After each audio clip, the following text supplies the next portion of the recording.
Welcome back to Indianomics. I have an interesting panel of the creme de la creme of Standard Chartered Bank's economists to decode for us the global economy, the Indian economy, and the economy that really moves the world, the Chinese economy. I have with me Maratheftis, the global economist at Standard Chartered, Yan, the China economy expert, and Anubhuti Sahay, the Indian economy expert. Well, Marios, global commodity prices, that's where the shock came last year.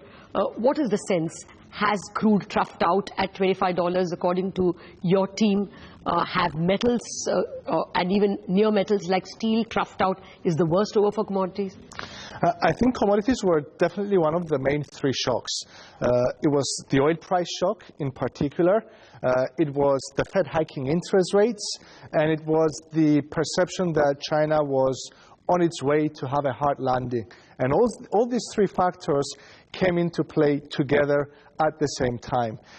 We have non-consensus views on almost everything and almost on all three factors. When it comes to oil, we think that oil prices have the potential to rise significantly and over a very short period of time. We're not too sure exactly when. Not imminently, but probably towards year-end, there is this possibility that oil prices can rise quite significantly. We believe that, first of all, at current prices, it's not a sustainable business model for many oil producers. Inevitably, the longer we stay at these levels, supply will have to be cut. We're not convinced that there is a massive excess supply to begin with. So if we have a supply crunch and demand stabilizes more or less where it is, or even slightly lower, the market can quickly move from a small surplus into a deficit. And nobody's focusing at that possibility right now. So there is this potential of prices rising and rising very quickly once they start. Not right now, not in the short term, but towards year-end. So we wouldn't be surprised at all if we saw oil prices around $60, $65 a barrel towards year-end. In terms of the Fed, we always thought that if the Fed starts hiking interest rates, even if it's doing so from near zero interest rates, it was going to be a significant event. And it was a significant event. But we don't think that the Fed has room to hike further. We think the U.S. economy has peaked. We think the U.S. economy is slowing down. We have a below consensus forecast for U.S. economic growth at 1% this year. And in fact, we do not expect the Fed to hike interest rates anymore. We think we've seen the peak, and possibly the next move could be to cut interest rates once again. So your growth area is certainly not the West, it is more the East.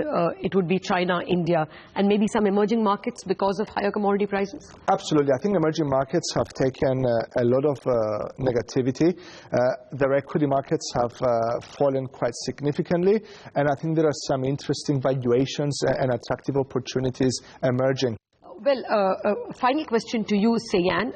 What is the kind of growth you are expecting from China in 2016?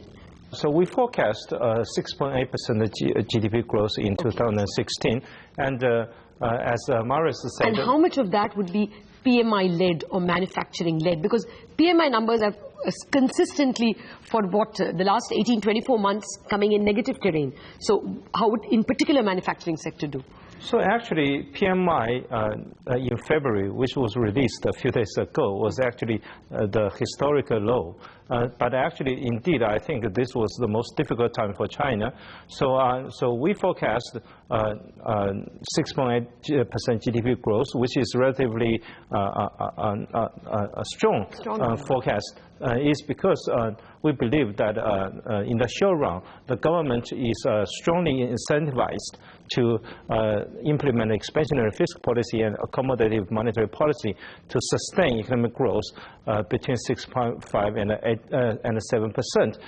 One important reason behind that is that President Xi Jinping of China made a public promise that we are going to double our GDP in 2021 on a base of 2010. So, which means that in next 5 years, each year we have to maintain at least a 6.5% GDP growth. It's like a political contract. So, this year is going to be the beginning year of the next 5-year plan. So we probably want to have a good start. So government has strong incentive to maintain above 6.5% growth.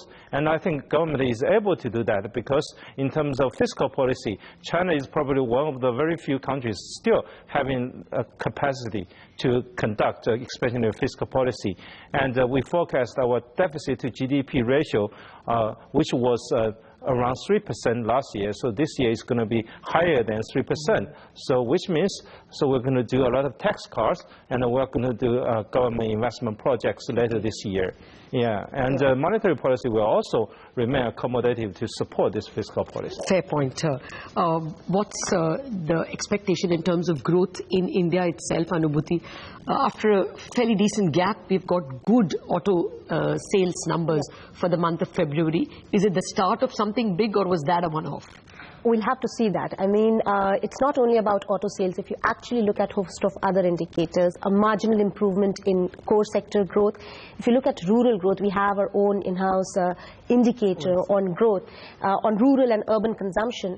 And rural consumption has been declining since October 2014. And for the first time, we have seen it moving higher. So there is a lot of positive news on the rural side, at least for the time being. And even if you look at the budget, that was pretty decent. So from the growth perspective, given that we expect consumption to move higher on the back of pay revisions, right now we have an assumption of normal monsoon. That's a big thing. After 2 years, if we get a normal monsoon, we can see a massive impact, anywhere of 30 to 50 basis points on GDP growth number. We are looking for a GDP growth forecast of 7.6% vis-a-vis 7.4%. So a modest recovery. And the reason why we are expecting only a modest recovery, it's because investment might not perform the way it did in 2015, because public investment is unlikely to be at an equal, strong footing. Having said that, when we always talk about our base case, we always highlight where our concerns lie. And at this moment, we are a little concerned, as already highlighted by my colleagues. We are a little concerned about the global volatility, slowdown in US. If you actually look at India and its exposure to US, Eurozone and China in terms of final demand going to these three economies, US is the most important So your partner. base case is that India grows faster than FY16? Marginally faster. So 7.6 versus 7.4%. And that can be, of course, shaken If if US slips into a recession, then possibly we might see a slip down there. We have run out of time, but the key takeaways from my guests, some very important contrarian views. The world is growing more slowly in 2016 vis-a-vis 2015, but not quite recessionary conditions.